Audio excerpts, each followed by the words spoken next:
ఎటువంటి ఆపరేషన్ లేకుండా లేటెస్ట్ టెక్నాలజీతో చిన్న ఇంజెక్షన్ తో నన్ను పూర్తి ఆరోగ్యవంతురాలను చేశారు. Elite spine and pain management centre కి వెళ్తే మీ నొప్పులకు స్వస్తి. అంటే మీరు బయటకు వచ్చిన తర్వాత ఇట్లా ఆడియన్స్ ఏమనుకుంటుర్రు అనేది మీకు ఏమన్నా? నేను అది చూసినాకనే ఎక్కువ ఫీల్ అయ్యాను రా. ఎందుకంటే ప్రతి ఒక్కడు అన్న నువ్వు లాస్ట్ దాకా ఉంటావు అనుకున్నా, నువ్వు చాలా స్ట్రాంగ్గా అన్నావు, నీ పాయింట్స్ కూడా చాలా హానెస్ట్గా ఉండే, నువ్వు చాలా జెన్యూన్ అనిపించినావు మాకు. కొన్ని ఓకే 1 or 2 టాస్క్లలో నువ్వు డల్ అయినావు, కానీ మిగతావన్నీ నువ్వు చాలా స్ట్రాంగ్ ఉన్నావని చాలామంది మాట్లాడుతుంటే నేను ఇంతమంది నన్ను అప్రిషియేట్ చేస్తున్నప్పుడు నేను ఎక్కడో కొంచెం చిన్న నాకు అన్ఫేర్ అయింది అని, అంటే ఓటింగ్లో అయినా సరే అది ఏ రీజన్ పక్క పెట్టినా దేంట్లో అయినా మరి ఒక్కదాని గురించి నన్ను ఎందుకు వెనక్కి పంపించారు అనేది ఒక నేను డెఫినెట్గా ఫీల్ అయినా. ఓకే, మీకు ఏమన్నా ఇట్లా చెప్తారా అన్న బయట మీ గురించి ఇట్లా అనుకుంటుర్రు ఈ లేదు విషయం మీద? చెప్పరు. హింట్లు ఏమన్నా? ఏ హింటు రాదు. మనకేందంటే వీక్ అంతా మన పర్ఫార్మెన్స్ ఆ సాటర్డే రోజు సండే రోజు నాకు సార్ వచ్చినప్పుడు ఒక ½ an hour మొత్తం వీక్ మొత్తం గురించి మాట్లాడతాడు. సో దాంట్లో ఏమన్నా నీకు కనెక్ట్ అయితే నువ్వు వాటిని తీసుకొని నువ్వు రెక్టిఫై చేసుకోవడమే, కానీ అంతకుమించి నీకు వేరే ఏ క్లూ రాదు. ఓకే, మరి లోపల జర లవ్ ట్రాక్లు నడుస్తున్నాయి, అవి నిజమేనా లేకపోతే? లవ్ ట్రాక్లు అయితే ఏం లేవురా నాకు తెలిసినవి. అయితే ఫ్రెండ్లీ ట్రాక్లే అవి కొంచెం బయట తెలుసు కదా, మీమర్స్ వాళ్ళు ఇంకొంచెం ఎక్కువ స్ప్రెడ్ అయినాయి. వాళ్ళు చూపిస్తున్న వీడియోస్ వల్లనో వాట్ ఎవర్ రీజన్ కొన్ని ఇంకొంచెం ఎక్కువ పోయి ఉంటాయి.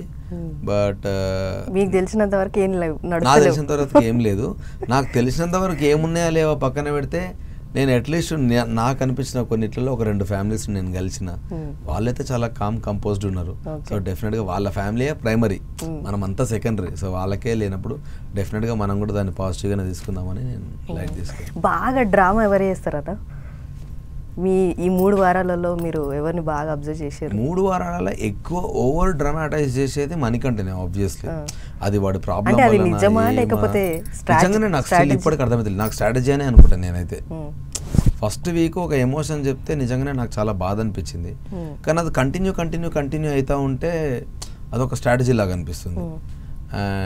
అంటే దీన్ని కంటిన్యూ చేయండి అని ఏమన్నా వాళ్ళు చెప్తారా? లేదు, మేబీ వాడు అట్లా వర్కౌట్ అవుతుంది అనుకున్నాడో ఏమో, మరి నాకు తెలియదు.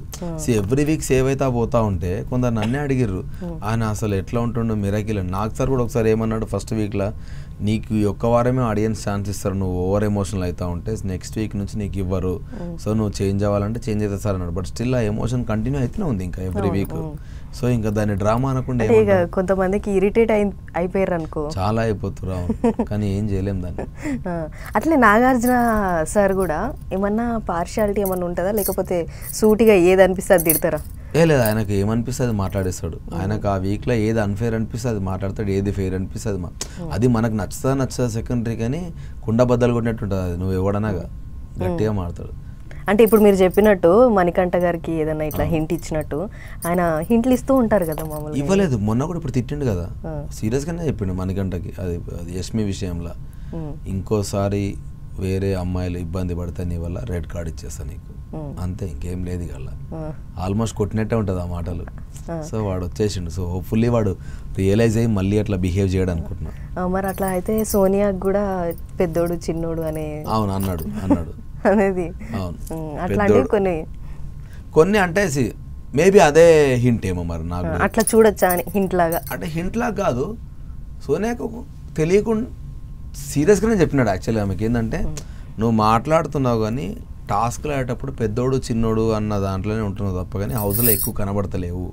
సో ఒక సోఫాలో కూర్చుంటే వర్కౌట్ కాదు, you have to explore your self అన్నట్టు చెప్పిండు క్లియర్గా.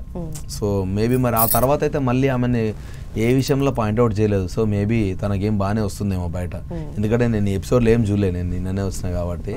సో మళ్ళీ పాయింట్అవుట్ చేయట్లేదు అని అంటే డెఫినెట్గా వాళ్ళు ఆడుతున్నట్టే.